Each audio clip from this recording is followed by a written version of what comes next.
La mort des chiens foudroyés sur un tas d'algues vertes a révélé que le gaz issu de la décomposition des algues était un poison mortel.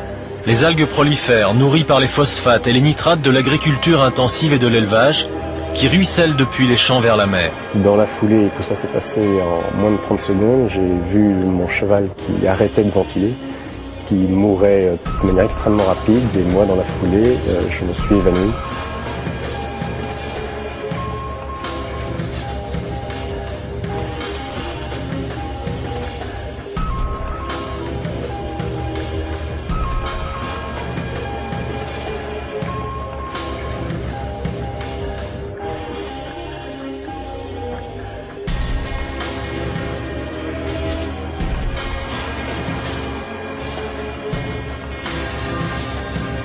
On a un rendement à l'hectare, on fait beaucoup à l'hectare. On est un pays très fort en agriculture. Mais à côté de ça, parce qu'il fallait faire pousser très vite du maïs, du blé, de l'orge, on a mis beaucoup d'engrais et beaucoup de pesticides. Et la France est le deuxième pays acheteur de pesticides. Et ça, c'est très mauvais pour la biodiversité, parce qu'on est en train de tuer ce qu'il y a dans le sol.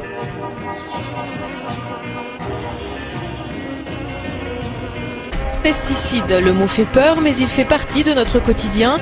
Il concerne aussi bien les herbicides que les insecticides, les produits à usage agricole ou à usage domestique. Si l'idée d'un avenir sans pesticides est séduisante, elle semble peu réaliste pour certains.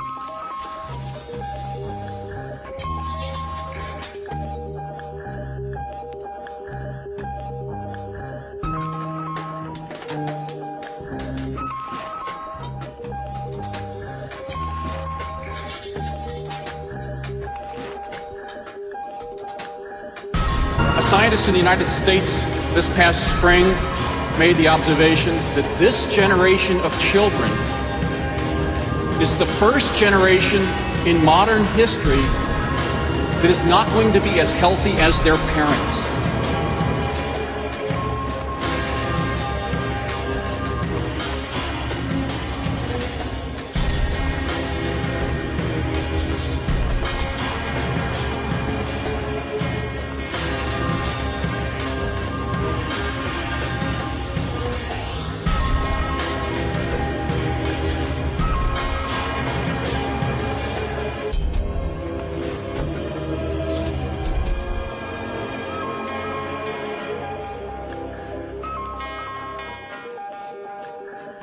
Les PCB sont des constituants chimiques très complexes dont on ne connaît pas encore toutes les particularités et les conséquences sanitaires. Et le deuxième point majeur, c'est l'absence d'une administration suffisamment organisée et adaptée pour faire face à ce type de pollution. Les eaux de la Saône et du Rhône polluées au PCB. Aujourd'hui, la préfecture du Rhône indique que des seuils supérieurs à la normale ont été analysés sur l'Azergue et le Gier. La consommation de poissons pêchés dans ces deux affluents est donc interdite jusqu'à nouvel ordre.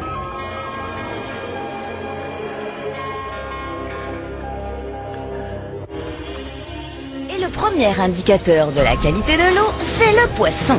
Selon le Conseil supérieur de la pêche, seulement 15% des rivières françaises seraient ainsi en bon état et 22% en très mauvais état.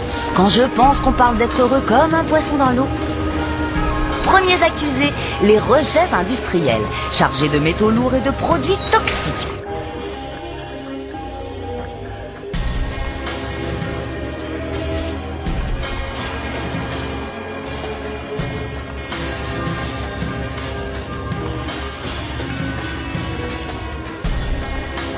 Antidépresseurs, antibiotiques, pilules contraceptives, on l'a longtemps ignoré, mais les résidus sont bien présents dans les rivières.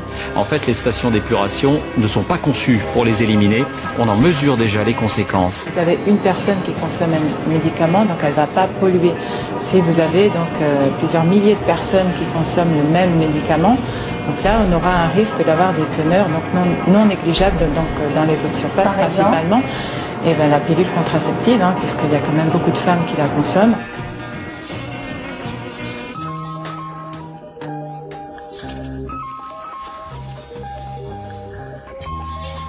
On ne peut plus exclure l'hypothèse que les résidus de médicaments qui se retrouvent dans l'eau, y compris dans l'eau potable, puissent avoir un impact sur la santé humaine associé à une foule de composants chimiques. Ça, je crois qu'aujourd'hui, il y a un consensus dans la communauté scientifique. On n'exclut plus ça catégoriquement.